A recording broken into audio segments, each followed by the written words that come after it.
ಕರ್ನಾಟಕ ಕಾಂಗ್ರೆಸ್ನಲ್ಲಿ ಸದಾ ಕಾಲ ಗಿರಕಿ ಉಡಿಯುವ ಮುಖ್ಯಮಂತ್ರಿ ಬದಲಾವಣೆ ವಿಚಾರಕ್ಕೆ ಈಗ ಬಿಗ್ ಟ್ವಿಸ್ಟ್ ಸಿಕ್ಕಿದೆ. ದೆಹಲಿ ಮಟ್ಟದಲ್ಲಿ ನಾಯಕತ್ವ ಬದಲಾವಣೆ ಬಗ್ಗೆ ಗಂಭೀರ ಚಿಂತನೆಗಳು ನಡೆಯುತ್ತಿದ್ದು, ಸ್ವತಃ ರಾಹುಲ್ ಗಾಂಧಿ ಅವರೇ ಈಗ ಅಖಾಡಕ್ಕಿಳಿದಿದ್ದಾರೆ. ಸಿಎಂ ಸಿದ್ದರಾಮಯ್ಯ ಮತ್ತು ಡಿಸಿಎಂ ಡಿಕೆ ಶಿವಕುಮಾರ್ ಅವರಿಗೆ ಹೈಕಮಾಂಡ್ ಬುಲಾವ್ ನೀಡುವ ಸಾಧ್ಯತೆ ದಟ್ಟವಾಗಿದೆ. ಕರ್ನಾಟಕದಲ್ಲಿ ಸಿದ್ದರಾಮಯ್ಯ ನೇತೃತ್ವದ ಕಾಂಗ್ರೆಸ್ ಸರ್ಕಾರ ಅಧಿಕಾರಕ್ಕೆ ಬಂದು ಸರಿಸುಮಾರು 3 ವರ್ಷಗಳಾಗ್ತಾ ಇದೆ. ಆದ್ರೆ ಅಂದಿನಿಂದ ಇಂದಿನವರೆಗೆ ತಿಂಗಳಿಗೆ ಕನಿಷ್ಠ 2 ಬಾರಿಯಾದ್ರೂ ಸಿಎಂ ಬದಲಾವಣೆ ಸುದ್ದಿ ಮುನ್ನೆಲೆಗೆ ಬರುತ್ತಲೇ ಇದೆ. ಈ ನಾಯಕತ್ವ ಬದಲಾವಣೆಯ ಹಗ್ಗಜಗ್ಗಾಟಕ್ಕೆ ಪೂರ್ಣ ವಿರಾಮ ಹಾಕೋಕೆ ರಾಹುಲ್ ಗಾಂಧಿ ನಿರ್ಧಾರ ಮಾಡಿದ್ದಾರಂತೆ. ಕೇರಳದ ನೂತನ ಸರ್ಕಾರದ ಪ್ರಮಾಣ ವಚನ ಮುಗಿದ ಬೆನ್ನಲ್ಲೇ ಸಿದ್ದರಾಮಯ್ಯ ಮತ್ತು ಡಿಕೆ ಶಿವಕುಮಾರ್ ಅವರನ್ನ ರಾಹುಲ್ ಗಾಂಧಿ ದೆಹಲಿಗೆ ಕರೆಸಿಕೊಳ್ಳಲಿದ್ದಾರೆ ಅಂತ ಹೇಳಲಾಗ್ತಾ ಇದೆ. ಈ ಸಭೆಯಲ್ಲಿ ಕೇವಲ ನಾಯಕತ್ವ ಬದಲಾವಣೆ ಮಾತ್ರವಲ್ಲದೆ ಸರ್ಕಾರದ ಮೇಲಿರುವ ಭ್ರಷ್ಟಾಚಾರದ ಆರೋಪಗಳ ಬಗ್ಗೆಯೂ ರಾಹುಲ್ ಗಾಂಧಿ ಗಂಭೀರ ಚರ್ಚೆ ನಡೆಸುವ ಸಾಧ್ಯತೆ ಇದೆ.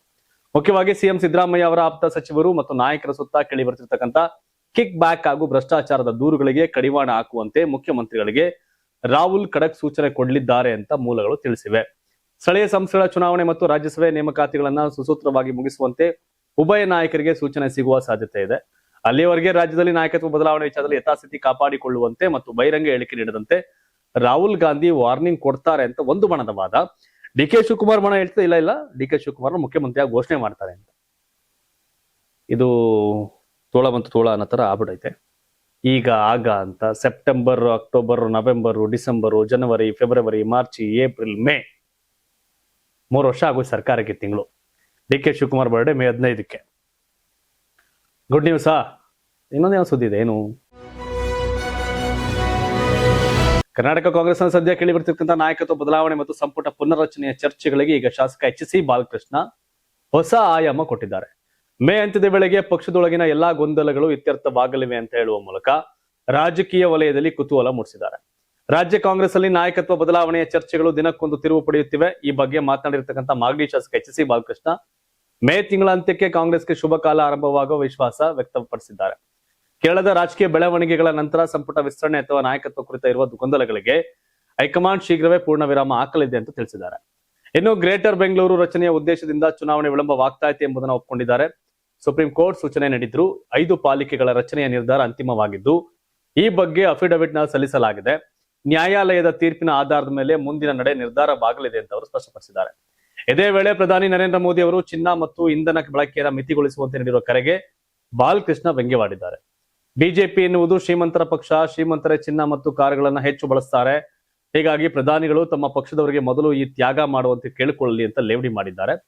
ಕಾಂಗ್ರೆಸ್ ಬಡವರ ಪರವಾದ ಪಕ್ಷ ಅಂತ ಹೇಳುವ ಮೂಲಕ ಬಿಜೆಪಿ ಆರ್ಥಿಕ ನೀತಿಗಳನ್ನ ಟೀಕಿಸಿದ್ದಾರೆ. ಎಚ್.ಸಿ. ಬಾಲಕೃಷ್ಣ ಸೀನಿಯರ್ ಶಾಸಕರು, ಮಂತ್ರಿ ಆಗ ಓಡಾಡ್ತಾವ್ರಿ. ಸರಿ, ಮೇ ಅಂತ್ಯಕ್ಕೆ ಸಿಎಂ ಬದಲಾವಣೆ, ಸಂಪುಟ ಪುನರ್ರಚನೆ ಎಲ್ಲ ಆಗತ್ತೆ ಅಂತ ಹೇಳ್ತಾ ಇದ್ದಾರೆ. ಇದರಲ್ಲಿ ಯಾವುದೋ ಒಂದು ಆಗತ್ತೆ ಅಂತ. ಅವರು ಮಂತ್ರಿ ಸ್ಥಾನದ ಆಕಾಂಕ್ಷಿ. ಮೊದಲ ಬಾರಿ ಕಾಂಗ್ರೆಸ್ ಇಂದ ಶಾಸಕರಾಗಿದ್ದಾರೆ ಅವರು 2023ರಲ್ಲಿ. ಇದುವರೆಗೂ 94 BJP MLA, 2004 JDS, 2008 JDS, 2013 JDS, 2023 Congress. ಒಂದ್ಸಾರಿ ಬಿಜೆಪಿ, ಒಂದ್ಸಾರಿ ಕಾಂಗ್ರೆಸ್, 3 ಸಾರಿ ಜೆಡಿಎಸ್ ಇಂದ 5 ಬಾರಿ ಶಾಸಕರಾಗಿದ್ದಾರೆ ಮಾಗಡಿ ಬಾಲಕೃಷ್ಣ ಅವರು. ನರೇಂದ್ರ ಮೋದಿಯನ್ನೇ ಟೀಕೆ ಮಾಡ್ತಾವ್ರೆ, ಮೊದಲು ಬಿಜೆಪಿ ಅವ್ರಿಗೆ ಅಂತ.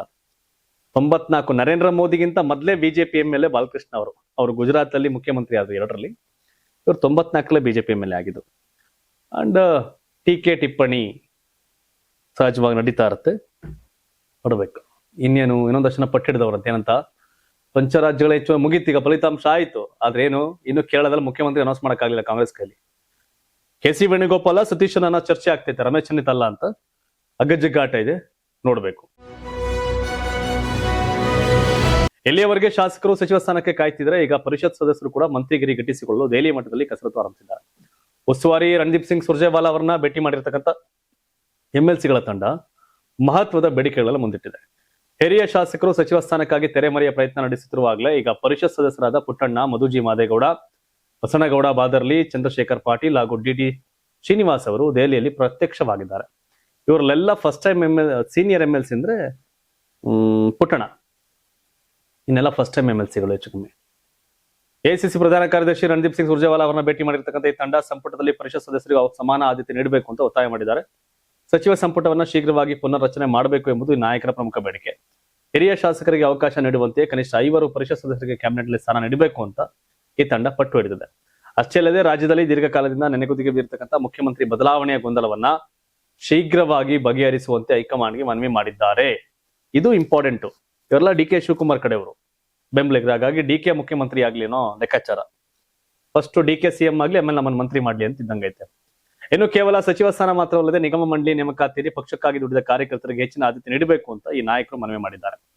ಸರ್ಕಾರ ಮತ್ತು ಸಂಘಟನೆಯ ನಡುವೆ ಸಮನ್ವಯ ಸಾಧಿಸಲು ಈ ಬದಲಾವಣೆಗಳು ಅನಿವಾರ್ಯ ಅಂತ ಸುರ್ಜೇವಾಲಾ ಅವರಿಗೆ ಮನವರಿಕೆ ಮಾಡಿಕೊಟ್ಟಿದ್ದಾರೆ. ಏನ್ ಇವ್ರು ಹೇಳಕ್ ಮೊದಲು ಮನವರಿಕೆ ಆಗಿರ್ಲಿಲ್ವಾ?